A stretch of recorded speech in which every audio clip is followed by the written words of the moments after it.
I am so excited to be making this video because in this video I am going to be talking about something that helped me so much. Once I started doing this technique, what I realised was my symptoms were going away and eventually they just completely disappeared. And this is part of the second step. So the second step that I did for my recovery was something that I call rewiring. So let's remind ourselves what rewiring means. Rewiring is changing the neural pathways in your brain to override the ones that are currently there. So for people who have chronic pain or chronic fatigue, or if you have fibromyalgia as well, what's happened is that your brain was getting normal, safe signals from the body, but instead of correctly processing them, what happens is that the brain incorrectly processes these normal signals, and in response it'll start trying to get your attention, and it'll do that by producing pain because it thinks it's in danger. So your brain is just trying to keep you safe. Where this rewiring step comes in is that we are going to teach it to have a new sort of relationship with pain and show it that no, actually we are safe and everything is fine.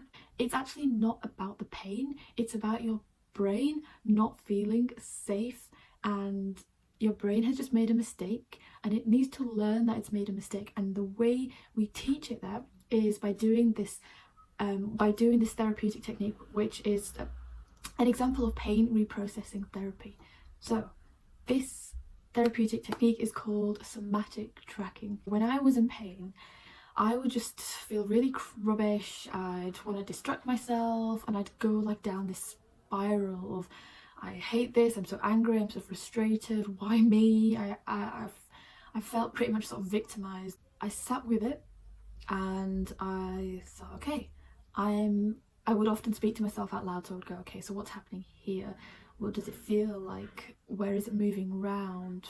Is it widespread? Does it feel tight? Is it like a pulsating feeling? It was almost like I was describing what was going on. Sometimes I would imagine myself almost stood outside of my body and then pointing to my body and describing what it felt like to somebody else.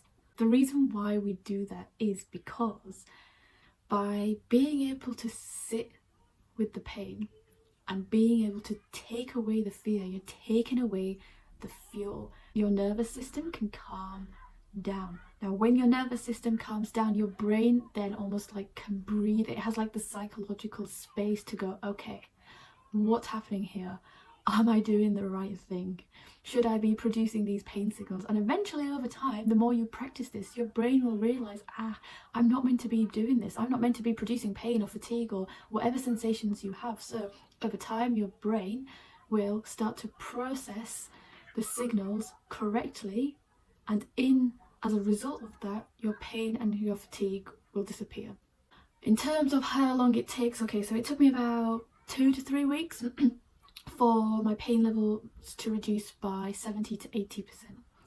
It actually then, because I was a bit of a scaredy cat, like every time I was in pain, I really struggled, and I really would spiral. I found it so difficult, and for me to sit there with my pain, I was like, no, this is horrible, I hate this, why do I have to lean into this? Because when I leaned into it, oftentimes it would intensify, and so I would try and avoid it. And so I made such a significant recovery at the start, but then I had like a bit of a mental block, and I just thought, what if this isn't working? What if I can't get better? What if this is just a load of rubbish? Because I didn't think doing a therapeutic technique or any of the steps that I did to recover were actually going to work. I was just trying to feel better. I would say another 4 to 6 months to recover that extra 20 to 30%, and then I got my life fully back. And so let me talk to you more about somatic tracking and how you do it, because this is the most important bit.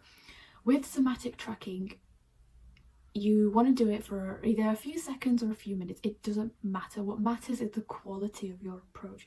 If you're doing it with like a sense of intensity and you're trying to make the pain stop by doing it, it's not going to work. So the goal isn't to turn your pain off. The goal is to change the relationship you have towards the pain, because in doing so you feel safer, and if you feel safer, your brain starts to bring it down and start to process things correctly. That's the aim. What you've got to remember is your mood is so important in the way that you do this. So if you're really intense, then it's not going to work, because you want to approach it with lightness. So I would imagine myself next to a stream with like trickling water. I would imagine being able to hear the leaves and the birds. I would get my mind in that very calm state. You know how you would be out looking at the nature, noticing the birds, the leaves, and something else would grab your attention. You want to have that sort of approach to your pain. So when your pain comes on, bear that in mind, and then lean into your sensations and go, oh, what's going on here?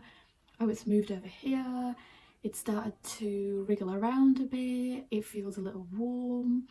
Actually, it feels like an achy or even a massagey sensation. If you can describe the sensations as positively as you can, your mind will pick up on that positivity. And again, that will be something else that will help you feel calmer and safer.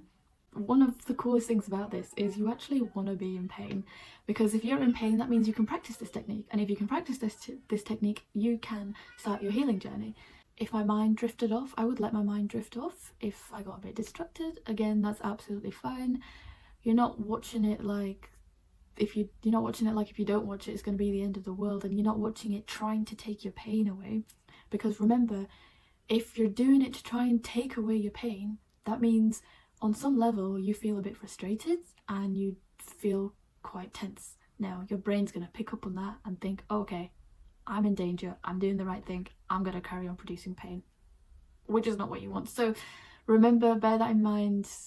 It's all about keeping yourself calmer and in a safer state. If you have any questions about anything I've talked about, feel free to put them in the comments below, and I'll do my best to help.